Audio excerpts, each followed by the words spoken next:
가족은 세상에서 가장 가깝기에 때로는 가장 큰 상처가 되기도 합니다. 사랑한다는 이유로 서로의 마음과 경계를 넘어서다 보면 우리는 어느새 가장 사랑하는 사람에게 가장 깊은 상처를 주고 있지는 않을까요? 어쩌면 우리에게 지금 가장 필요한 건 서로를 지켜줄 최소한의 거리가 아닐까 싶습니다.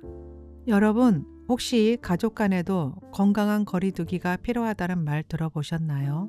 보통 가족 간의 거리두기라 하면 관계를 멀리 하자는 말처럼 느껴져 마음이 먼저 불편해지기도 합니다. 또 어떤 분들은 가족인데 어떻게 거리를 둬? 라는 생각이 먼저 들지도 모르겠습니다. 하지만 사실 가깝고 소중한 관계일수록 반드시 지켜야 할 선이 있습니다. 아무리 사랑하는 사이라도 그 선이 무너질 때 우리는 서로에게 가장 큰 상처를 주게 되기 때문입니다. 가족은 세상에서 가장 소중한 존재이지만 때로는 너무 가까워서 말하지 못한 마음들이 쌓여 가슴이 답답해지는 관계가 되기도 합니다. 우리는 가족이라는 이름 아래 너무 많은 것을 당연하게 여기며 살아갑니다. 말하지 않아도 다 알아주기를 바라고 가족이니까 괜찮을 거라 여기며 상대의 마음과 공간을 쉽게 넘어서기도 합니다. 이렇듯 지켜야 할 적당한 선이 없는 관계는 가족이라 할지라도 결국 서로를 아프게 하는 상처로 돌아오곤 합니다. 그렇다면 성경은 이 가깝고도 어려운 가족 관계에 대해 우리에게 어떤 질서와 지혜를 가르치고 있을까요? 오늘은 우리 가족이 더 오래, 더 깊이 사랑하기 위해 꼭 필요한 사랑의 안전거리에 대해 함께 나눠보겠습니다. 먼저 부모님과의 관계부터 살펴보겠습니다. 성경은 내 부모를 공경하라고 말합니다. 그러나 성경이 말하는 공경은 자신의 생각과 삶의 경계까지 모두 내려놓는 무조건적인 순종을 뜻하지는 않습니다. 더 나아가 창세기 2장 24절은 이러므로 남자가 부모를 떠나 그의 아내와 합하여 둘이 한 몸을 이룰지라. 이 말씀은 부모를 멀리하라는 뜻이 아니라 관계를 건강하게 유지하기 위한 거룩한 질서를 세우라는 말씀입니다. 곧 자녀가 부모에게서 정서적으로 독립하여 우전의 중심을 옮기고 온전한 한 가정을 책임지는 성숙한 자리에 서라는 뜻입니다. 동시에 성경은 부모에게도 분명한 책임과 한계를 함께 가르칩니다. 에베소서 6장 4절에서 사도 바울은 또 아비들아 너희 자녀들을 노엽게 하지 말고 오직 주의 교훈과 훈계로 양육하라고 권면합니다. 이 말씀은 부모가 자녀의 삶을 대신 살아주거나 모든 선택과 감정까지 개입하라는 뜻이 아닙니다. 오히려 자녀를 하나님 앞에 선 독립된 인격체로 존중하며 하나님께서 그 인생을 친히 빚어가시도록 믿음으로 기도의 자리를 지키는 인내를 요구합니다. 진정한 훈계는 부모의 뜻대로 자녀를 조종하는 통제가 아니라 자녀가 하나님 앞에서 스스로 선택하고 그 결과에 책임질 수 있는 사람으로 자라도록 돕는 것이기 때문입니다. 성경이 말하는 양육은 통제가 아니라 맡김이며 소유가 아니라 청지기의 책임입니다. 사랑이라는 이름으로 자녀의 삶에 과도하게 개입하거나 자녀가 부모의 감정과 판단에 지나치게 의존하게 될 때 관계는 보호가 아니라 부담이 되기 쉽습니다. 그러므로 서로를 사랑하고 존중하기에 각자의 역할과 책임의 자리를 분명히 지킬 줄 아는 것, 그것이 성경이 말하는 성숙한 사랑의 시작입니다. 이러한 건강의 거리는 형제나 자매 사이에서도 반드시 필요합니다. 우리는 흔히 형제니까 내 고민을 다 들어줘야 하고 내 삶에 간섭해도 된다고 생각하기 쉽습니다. 하지만 성경 속 요셉을 보세요. 그는 자신을 판 형들을 진심으로 용서했지만 곧바로 모든 경계를 허물고 뒤엉켜 살지는 않았습니다.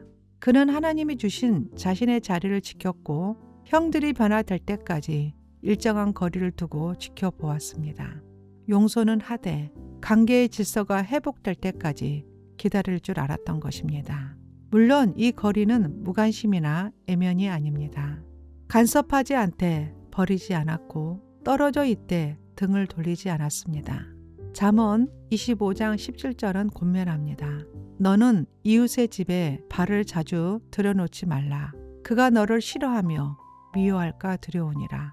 아무리 가까운 형제라도 서로의 삶을 존중하는 예의의 거리가 있을 때 그 관계는 비로소 건강하게 지속될 수 있습니다.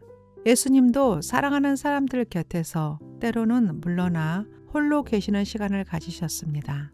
누가복음 5장 16절을 보면 예수는 물러가사 한적한 곳에서 기도하시니라고 기록되어 있습니다.